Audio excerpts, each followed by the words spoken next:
Bem-vindos à nossa análise detalhada de hoje. Temos um material bem denso aqui. Sim, um estudo importante, né? Publicado na Psychological Science. Exato. Ele investiga o chamado paradoxo da igualdade de gênero. Isso nas forças acadêmicas dos adolescentes. E a base de dados é impressionante. Quase 2,5 milhões de estudantes. Pois é, de 85 países e regiões, dados do PISA, coletados ali entre 2006 e 2018, 12 anos. Muita informação. Muita. Então, nossa missão aqui é entender o que é esse paradoxo, o que são essas forças acadêmicas intraindividuais Um conceito-chave esse. e por que essa discussão toda importa, né? Principalmente pensando na representação em STEM, ciência, tecnologia, engenharia, matemática. Com certeza. Bom, o ponto de partida já é meio estranho, né? É contraintuitivo. Isso. Em países mais desenvolvidos, com mais igualdade de gênero, a gente vê mais mulheres na universidade. Ótimo. Sim, um avanço claro. Mas, ao mesmo tempo, elas continuam sendo minoria em algumas áreas STEM, tipo física, ciência da computação. Exato. E o mais curioso, essa subrepresentação parece ser ainda maior justamente nesses países mais igualitários. É aí que está o paradoxo que o artigo explora. Certo. E para a gente entender como eles analisaram isso, tem esse conceito das forças intraindividuais. O que é isso exatamente? Boa pergunta. Não é só a nota geral do aluno, sabe? Ah, não é tipo fulano é bom em tudo. Não.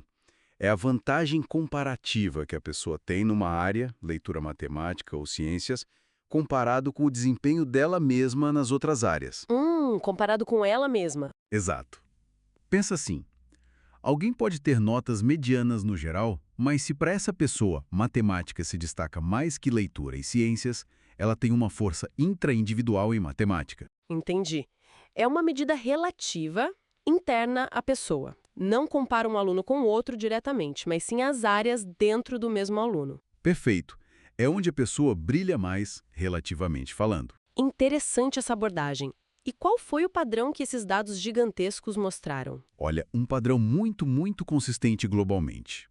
As meninas, na média, tendem a ter a leitura como sua principal força intraindividual. Leitura para as meninas, ok. E os meninos tendem a ter matemática ou ciências como força intraindividual. Matemática ou ciências para os meninos? E isso apareceu em praticamente todos os 85 países. Uma regularidade impressionante. Nossa, bem marcado então. Mas como isso se liga lá com o paradoxo da igualdade? Aí que a coisa fica mais interessante ainda. A pesquisa confirma que essas diferenças entre meninos e meninas, nessas forças relativas, são na verdade maiores nos países com mais igualdade de gênero. Maiores. Peraí. Sim, e também nos países mais ricos. Mediram a igualdade com o índice GGGI, né? Certo, o Índice Global de Desigualdade de Gênero. Isso. Então, nesses países mais iguais e mais ricos, a vantagem relativa das meninas em leitura é maior. E a vantagem relativa dos meninos em ciências também é maior. Quer dizer que mais igualdade e riqueza parecem acentuar essas diferenças relativas. Exatamente. Isso se manteve estável ao longo das 5 ondas do PISA, de 2006 a 2018. Mas isso não vai contra o que a gente imaginaria que mais igualdade deveria, tipo, diminuir as diferenças de gênero? Pois é. Desafia algumas teorias, né? Especialmente as socioconstrutivistas mais simples. E diriam que com menos estereótipo, menos pressão social, as diferenças deveriam sumir. Ou pelo menos diminuir, certo?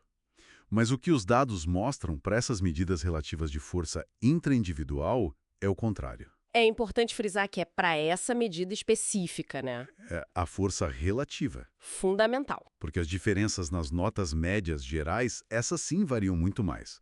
Às vezes favorece meninos, às vezes meninas, às vezes não tem diferença.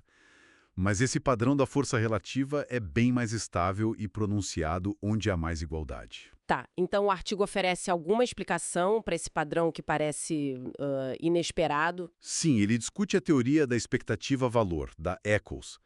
A ideia básica é que, em sociedades mais ricas, mais igualitárias, as escolhas de carreira e estudo dependem menos da pura necessidade econômica, E sabe? tem mais liberdade de escolha, digamos assim. Exato.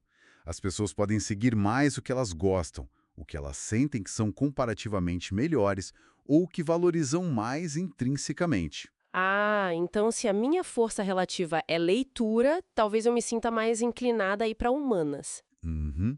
Mesmo que minhas notas de matemática não sejam ruins. E se a força for matemática ou ciências, talvez a pessoa se incline mais para STEM. E a maior liberdade nesses países permitiria que essas inclinações baseadas nas forças relativas aparecessem mais. Essa é uma das hipóteses levantadas, que a liberdade amplifica a expressão dessas preferências baseadas nas forças relativas. Faz sentido como uma possibilidade a ser explorada. E o estudo chegou a diferenciar o papel da riqueza do país e o da igualdade de gênero nisso? Chegou sim, tem uma nuance interessante.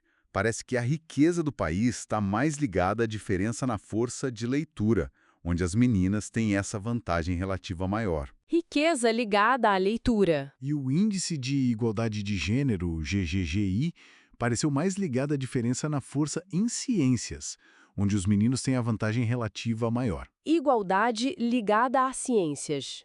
Interessante. São correlações distintas, embora claro que riqueza e igualdade muitas vezes andem juntas, né? Com certeza. Bom, vamos tentar amarrar isso tudo. A mensagem central dessa análise detalhada parece ser que esse paradoxo da igualdade de gênero, olhando para as forças acadêmicas relativas, é um fenômeno real. E estável. Exato.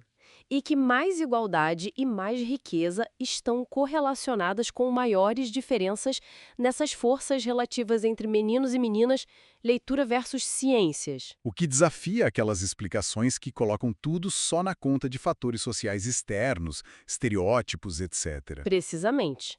Não que fatores sociais não sejam importantes, claro que são, mas talvez não expliquem tudo nesse cenário específico. Quais as implicações disso, então? Para quem se preocupa com a questão de gênero em STEM, por exemplo? Olha, sugere que diminuir essa disparidade pode exigir mais do que só, digamos, melhorar a nota média das meninas em matemática. Ou só promover a igualdade geral. Que já são coisas importantes por si só, claro. Sem dúvida. Mas talvez seja preciso entender melhor e talvez até abordar como essas forças relativas e como a pessoa percebe suas próprias habilidades comparativas influenciam as escolhas que ela faz. As escolhas de carreira, de estudo. Exatamente. A percepção de autoeficácia relativa. E fica uma reflexão pra gente, né? Com certeza. Se essa maior liberdade de escolha em sociedades mais igualitárias parece permitir que essas diferenças em forças relativas apareçam mais, o que isso nos diz? Sobre a natureza dessas aptidões, preferências, a interação com o social. Isso. E como é que a gente, como sociedade, pode ao mesmo tempo valorizar essa liberdade de escolha Uhum. e ainda assim garantir, ou pelo menos incentivar, que talentos diversos possam florescer em todas as áreas? Humanas, STEM, tudo. É a grande questão que fica, né? Como equilibrar a liberdade individual e a busca por representatividade em todas as frentes do conhecimento.